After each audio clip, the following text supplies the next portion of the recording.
Alhamdulillah, alhamdulillahilladzi anzala ala abdihil kitaba wa lam yaj'al lahu iwaja. Alhamdulillahilladzi khalaqas samawati wal ard wa ja'alad dhulumati wan nur tsummal ladzina kafaru bi rabbihim ya'dilun. Alhamdulillahilladzi wahaba li ala kibari Ismaila wa Ishaqa inna rabbi lasami'ud du'a. Asyhadu an la ilaha illallah wa asyhadu anna Muhammadar Rasulullah.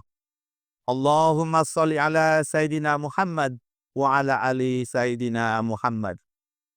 Ya ayyuhalladzina amanu taqullaha haqqa tuqatih wa la tamutunna illa wa antum muslimun. Qala Allah Ta'ala fil Qur'anil Karim. A'udzu billahi minasy syaithanir rajim. Bismillahirrahmanirrahim. Ya ayyuhalladzina amanu kutiba alaikumusiyam kama kutiba alal ladzina min qablikum la'allakum tattaqun. Ma'asyiral sidang Jumat yang berbahagia.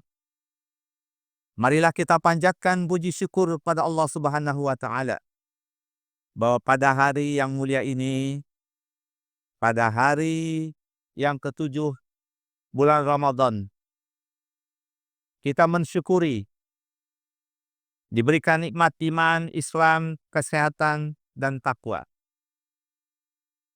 Serta kebahagiaan yang luar biasa karena kita semua diberikan kesempatan untuk bertemu kembali dengan Ramadan. Kesempatan ini harus kita manfaatkan sebaik-baiknya. Artinya Allah memberikan kesempatan kepada kita untuk bertaubat. Allah Subhanahu wa taala memberikan kesempatan kepada kita untuk menunaikan semua kewajiban dan meraih pahala di bulan Ramadan ini. Sebagaimana dinyatakan oleh Allah di dalam surat Al-Baqarah ayat 2, surat 2 nomor 183. Ya ayyuhalladzina amanu, wahai orang-orang yang beriman.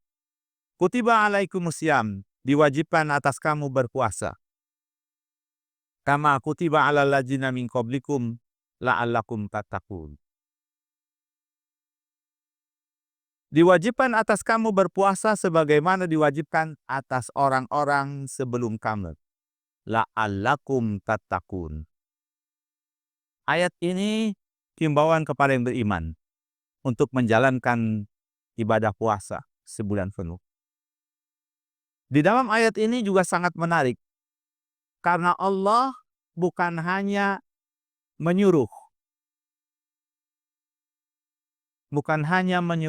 kepada kita sesuatu yang mungkin dianggap berat, tetapi Allah memberikan semacam motivasi. Kalau bahasa manajemennya disebut dengan driving force, sebagai penghela. Kama kutiba alal ladzina min qablikum, sebagaimana diwajibkan atas orang-orang sebelum kamu. Jadi kalian semua, wahai umat Islam, jangan kecil hati, jangan merasa susah. Orang-orang sebelummu juga diwajibkan untuk berpuasa. Nah, ini luar biasa kalimat yang diturunkan oleh Allah Subhanahu wa taala kepada kita. Ia menyuruh tapi juga memberikan motivasi, dorongan. Nah, ini harus ditiru oleh semua pimpinan kita, baik nasional maupun pemerintahan maupun di kampus. Bukan hanya menyuruh tapi juga memberikan dorongan. Kemudian di akhir, apa tujuan akhir dari berpuasa? Ini menarik. Jadi bukan hanya disuruh memberikan dorongan, tapi diberikan semacam visi misi. Ini loh, kalau kalian berpuasa, la'allakum tattaqun. Agar kalian bertakwa. Nah, ini menarik. Karena Allah menggunakan kata kerja future, fi'il mudhari. Tattaqun. Artinya apa? Bahwa kalian akan bertakwa bukan hanya hari ini, bukan hanya kemarin, hari esok, dan seterusnya. Makanya Allah menggunakan kata-kata fi'il mudhari, masa depan. Bukan kata kerja yang lampau. Nah, ini menarik. Jadi kita diharapkan dengan berpuasa, bertakwa hari ini, besok, dan seterusnya. Nah, demikianlah ayat yang menjadi landasan kita, motivasi kita untuk melaksanakan ibadah puasa. Banyak kata-kata takwa yang tersebar di Al-Quran. Nah, salah satu yang menarik dari takwa tersebut adalah Allah mengemukakan dengan fi'il amr, bertakwalah, kemudian diikuti dengan kata wa'lamu, ketahuilah. Dilanjutkan dengan ungkapan kekuasaan dan keagungan Allah Subhanahu wa taala. Misalnya di dalam surat Al-Baqarah ayat 231. Wattaqullaha wa'lamu annallaha bikulli syai'in alim. Dan bertakwalah kepada Allah, serta ketahuilah bahwa Allah Maha mengetahui segala sesuatu. Ini kalimat yang menurut saya sangat indah. Allah memerintahkan, kemudian ada filosofi di balik itu. Bahwa memang kau wajib bertakwa kepada aku, kata Allah, karena Allah Maha mengetahui segalanya. Di dalam surat An-Nisa ayat 41, kemudian surat Ar-Rum, surat 30 nomor 21, Allah sering mengemukakan menggunakan kata-kata bertakwalah. Kemudian diikuti dengan pernyataan kebesaran Allah sebagai Maha Pencipta. Kemudian dikemukakan pula bahwa kehadiran manusia dan apa yang dimiliki dan dirasakan manusia adalah ciptaan Allah Subhanahu wa taala. Ini penegasan, kamu memang wajib bertakwa karena engkau telah kujadikan, kata Allah, perasaan kamu, pikiran kamu, akal kamu, dan seterusnya. A'udzubillahi minasyaitonirrajim. Bismillahirrahmanirrahim. Ya ayuhan nasu taqu rabbakumul ladzi khalaqakum min nafsin wahidah wa khalaqa minha zawjaha wa bassa minhumar rijalan katsiran wa nisaa'a wattaqullaha allazi tasaaluna bihi wal arham innallaha kana 'alaikum raqiba. Wahai manusia, bertakwalah kepada Tuhanmu. Nah, ini menarik. Takwa diingatkan oleh khatib setiap Jumat. Artinya betapa pentingnya kata takwa tersebut. Kalau tadi di awal saya mengukakan, ya ayyuhallazina amanu taqullaha haqqa tuqatih. Himbauan kepada orang yang beriman. Ternyata di dalam surat An-Nisa, surat nomor 4 ayat 1, Allah menggunakan kata-kata manusia. Jadi himbauan bertakwa itu bukan hanya kepada manusia beriman, tapi juga ke seluruh manusia. Tidak peduli rasnya, tidak peduli asal negaranya, tidak peduli paspornya. Bahwa kalian harus bertakwa. Karena apa? Allah mengemukakan, Tuhanmu lah yang telah menciptakanmu dari yang satu, yaitu Adam, dan dia menciptakan darinya pasangannya, yaitu Hawa. Dari keduanya Allah memperkembangbiakan laki-laki dan perempuan yang banyak. Bertakwalah kepada Allah yang dengan namanya kamu saling meminta, dan peliharalah hubungan kekeluargaan. Sesungguhnya Allah selalu menjaga dan mengawasimu. Nah, ayat ini ternyata bukan hanya ditujukan kepada orang-orang beriman, juga termasuk di dalamnya orang yang bertakwa. Surat Ar-Rum, surat 30 ayat 21. Wa min ayatihi an khalaqalakum min anfusikum azwajal litaskunu ilaiha wa ja'ala bainakum mawaddatan wa rahmah. Inna fi dzalika laayatil liqaumi yatafakkarun. Nah, di akhir ayat disebutkan inna fi dzalika laayatil liqaumi yatafakkarun. Di antara tanda kebesarannya ialah bahwa Allah menciptakan pasangan-pasangan untukmu dari jenis dirimu sendiri, agar kamu merasa tentram kepadanya. Dia menjadikan di antaramu rasa cinta kasih dan sayang. Sesungguhnya pada yang demikian itu benar-benar terdapat tanda-tanda kebesaran bagi kaum yang berpikir. Jadi ketika kita mencintai pasangan kita, kita merasa tentram, kita merasa damai. Sesungguhnya itu adalah tanda bagi orang yang berpikir bahwa semua ini adalah Allah yang menjadikannya, Allah yang menciptakannya. Semua manusia dimanapun memiliki perasaan kasih sayang kepada sesamanya, kepada lawan jenisnya, kemudian membentuk keluarga. Nah, Ini yang harusnya menjadi dasar bahwa kalian itulah patut untuk bertakwa. Hadirin sidang Jumat yang berbahagia. Takwa itu berasal dari kata dasarnya wao, kof, dan ya.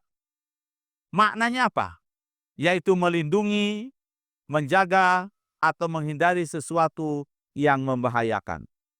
Jadi takwa artinya yaitu sikap menjaga diri dari siksa Allah dengan menjalankan perintahnya dan menjauhi larangannya. Nah, inilah makna dasar, root dari akar kata takwa itu adalah wao, kof, dan ya. Nah, jadi makna umum dari takwa itu artinya wao, kof, ya ini menjaga diri dari bahaya, baik fisik maupun spiritual. Jadi bukan hanya fisik, juga termasuk spiritual. Termasuk iman kita yang harus kita jaga. Takwa kita yang harus kita jaga. Yang kedua, menjauhi segala sesuatu yang dapat membahayakan, seperti dosa dan maksiat. Dan yang ketiga, ini memilih mata, selalu waspada dan berhati-hati di dalam bertindak. Masyaallah sidang Jumat yang berbahagia. Begitu banyak kata-kata takwa yang tersebar di dalam Al-Quran, dengan kata pesan yang sama, tetapi diungkapkan dengan yang berbeda-beda. Inilah indahnya Al-Quran. Pesannya sama, tapi diungkapkan dengan filosofi yang berbeda, dengan pesan yang derivasi di bawahnya. 1, 2, 3, dan seterusnya. Misalnya, takwa itu memiliki makna sebagai rasa takut kepada Allah. Takwa sering diartikan sebagai rasa takut kepada Allah. Dan memang seharusnya kita berasa takut. Terutama takut akan azab dan siksa neraka. Fattakun narol lati waquduhan nas wal hijarah uiddat lil kafirin. Al-Baqarah ayat 24. Maka takutlah pada api neraka yang bahan bakarnya adalah manusia dan batu, yang disediakan bagi orang-orang yang kafir. Nauzubillah min dzalik. Jadi pengertian takwa, ya memang kita harus takut kepada Allah Subhanahu wa taala, terutama azabnya daripada Allah Subhanahu wa taala. Nah, yang kedua, takwa sering diartikan sebagai ketaatan dan kepasrahan kepada Allah Subhanahu wa taala. Di dalam surat Al-Baqarah ayat 21. Ya ayuhan nasu ubudu rabbakumul ladzi khalaqakum walladzina min qablikum la'allakum tattaqun. Ayat pertama tadi di dalam 183, berpuasa agar bertakwa. Nah, yang berikutnya di dalam surat 2 nomor 21. Ini bukan ditujukan kepada orang beriman, sekali lagi, tapi ke seluruh manusia. Ya ayuhan nas, wahai manusia, sembahlah, beribadalah kepada Tuhanmu yang telah menciptakanmu dan orang-orang sebelummu. La'allakum tattaqun, agar kamu bertakwa. Nah, ini filosofinya sama dengan yang tadi. Allah bukan hanya menyuruh, tapi apa filosofi di situ? Kamu harus menyembah karena engkau aku jadikan, kata Allah Subhanahu wa taala. Nah, karena itu ketaatan dalam beribadah dan kepasrahan kepada Allah sebagai bentuk dari pengabdian. Dan kalau kita lihat dari ajaran puasa saja, itu banyak sekali aktivitas yang dibangkitkan. Dari mulai ekonomi, dari mulai networking. Sehingga ada salah satu teman berkomentar yang bukan beragama Islam.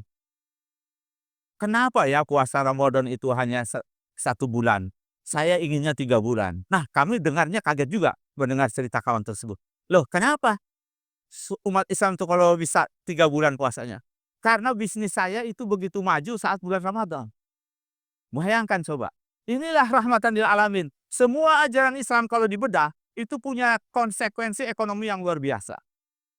Dari ajaran sholat saja terbangun masjid. Dari masjid terbangun pendidikan. Dari pendidikan terbangun ekonomi dan yang lain-lainnya. Ada juga yang berkomentar saya pernah mendengar cerita. Di Timur Tengah hari Jumat itu libur. Kenapa di Indonesia itu masuk? Kemudian dijawab bukan pakai ayat Al-Quran tapi dengan logika.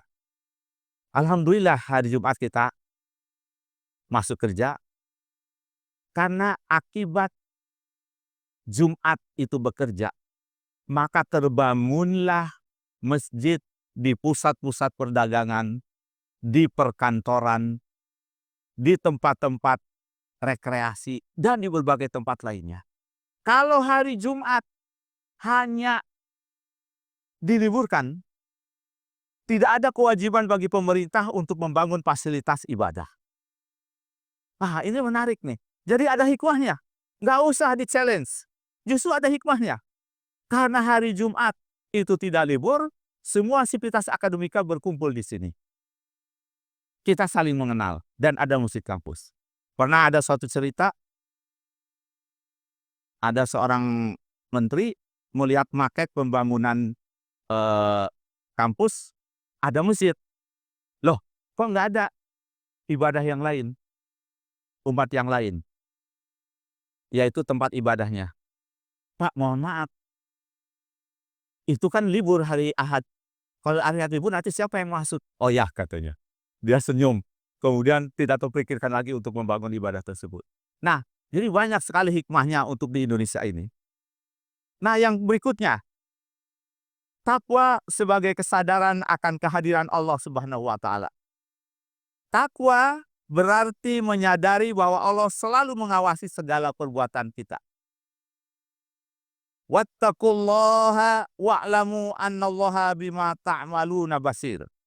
Surat Al-Baqarah ayat 233. Dan bertakwalah kepada Allah dan ketahuilah bahwa Allah Maha melihat apa yang kamu kerjakan. Sama filosofinya. Memberikan perintah, kemudian ada filosofinya. Karena Allah Maha melihat. Allah akan melihat setiap tindak tanduk kita. Setiap gerakan kita. Yang keempat, takwa sebagai perlindungan diri dari kemaksiatan. Dan takutlah akan fitnah bencana yang tidak hanya menimpa orang-orang yang zalim di antara kamu secara khusus. Dan ketahuilah bahwa Allah sangat keras siksanya. Ini di dalam surat Al-Anfal ayat 25. Dan yang kelima, takwa sebagai sumber kebijaksanaan dan petunjuk. Ya ayyuhalladzina amanu in tattaqullaha yaj'al lakum furqana. Wahai orang-orang yang beriman, jika kamu bertakwa kepada Allah, niscaya Dia akan memberimu furqan. Apa itu furqan? Yaitu kemampuan untuk membedakan antara yang benar dan yang salah. Dan yang keenam, takwa sebagai bekal terbaik untuk akhirat. Di dalam surat Buah ayat 197. Watajawwadu fa inna khairaz zadit taqwa wattaquni ya ulil albab. Berbekalah, dan sesungguhnya sebaik-baik bekal adalah takwa. Kepadaku, kata Allah, wahai orang-orang yang mempunyai akal sehat. Nah, Allah memberikan tekanan. Kalau kalian berpikir sehat, engkau pasti akan bertakwa kepada kami. Dan yang ketujuh, takwa sebagai sumber keberkahan dan ampunan. Walau anna ahlal qura amanu wattaqau lafatahna alaihim barakatim minas sama'i wal ardh. Di dalam surah Al-A'raf surah 7 nomor 96. Dan sekiranya penduduk negeri beriman dan bertakwa, niscaya kami akan membukakan bagi mereka keberkahan dari langit dan bumi. Dan yang kedelapan, takwa sebagai landasan keadilan sosial.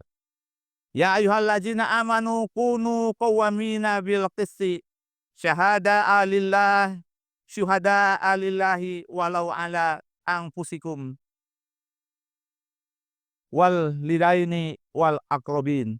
Wahai orang-orang yang beriman, jadilah kamu penegak keadilan, menjadi saksi karena Allah sekalipun terhadap dirimu sendiri atau terhadap kedua orang tua dan kerabatmu. Jadi takwa ini akan mendorong manusia untuk berlaku adil, bahkan terhadap diri sendiri dan keluarganya. Nah, inilah ada salah satu ayat di Harvard University Law of School itu tentang keadilan. Dia mengutip berbagai kata-kata dari berbagai sumber, salah satunya dalam sumber Al-Quran yang tertera di sana mengenai konsep keadilan ini. Nah, demikianlah Bapak dan Ibu sekalian, bahwa dengan takwa ini adalah dalam tanda petik adalah kewajiban bagi kita untuk senantiasa bertakwa. Dengan bertakwa Allah akan memberikan keberkahannya kepada kita semua. Dan terakhir, dengan bertakwa itu insya Allah alladzina amanu wa tatma'innul qulubuhum bizikrillah. Ala bizikrillah tatma'innul qulub. Semoga Allah Subhanahu wa taala bagi orang-orang yang beriman dan hati mereka menjadi tentram dengan mengingat Allah. Dan ingatlah, hanya dengan mengingat Allah hati menjadi tentram. Marilah kita perbanyak dengan membaca Al-Quran pada bulan Ramadan ini. Marilah kita gunakan kesempatan ini sebaik-baiknya, sehingga kita menjadi manusia-manusia yang bertakwa. Barakallahu li wa lakum fil Qur'anil azim wa nafa'ani wa iyyakum bima fihi minal ayati wa zikril hakim. Aqulu qauli hadza wastaghfirullaha li wa lakum wa lisairil muslimina min kulli dzamb fastaghfiruhu innahu huwal ghafurur rahim.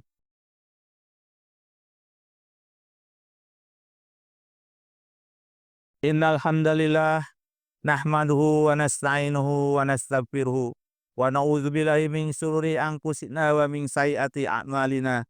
May yahdihillahu fala mudhillalah wa may yudlil fala hadiyalah.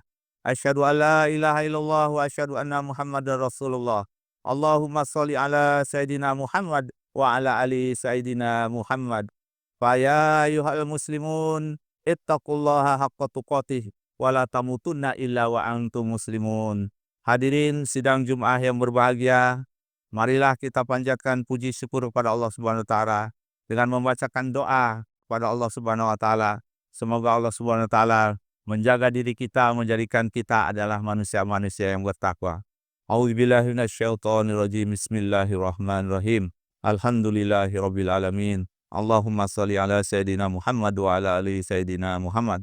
Allahumma ighfir lil muslimina wal muslimat wal mu'minina wal mu'minat al ahya'i minhum wal amwat innaka sami'un qaribun mujibud da'wah. La yukallifullahu nafsan illa wus'aha laha ma kasabat wa 'alaiha maktasabat. Rabbana la tu'akhidna in nasina aw akhtana. Rabbana wa la tuhammilna ma la taqata lana bih. Rabbana innaka antas sami'ul alim wa tub 'alaina innaka antat tawwabur rahim. Rabbana zalamna anfusana wa illam taghfir lana wa tarhamna lanakunanna minal khasirin. Rabbana innaka antas sami'ul alim wa tub 'alaina innaka antat tawwabur rahim. Rabbana ighfir li wa liwalidayya wa lil mu'minina yauma yaqumul hisab. Rabbighfir li wa liwalidayya. Rabbana taqabbal du'a ya Allah. Rabbana taqabbal du'a ya Allah. Rabbi warhamhuma kama rabbayani shaghira. Rabbana atina fid dunya hasanah wa fil akhirati hasanatan wa qina adzabannar. Innallaha ya'muru bil 'adli wal ihsan wa ita'i dzil qurba wa yanha 'anil fahsya'i wal munkar wal baghi. Ya'izukum la'allakum tadhakkarun wa li dzikrillahi akbar.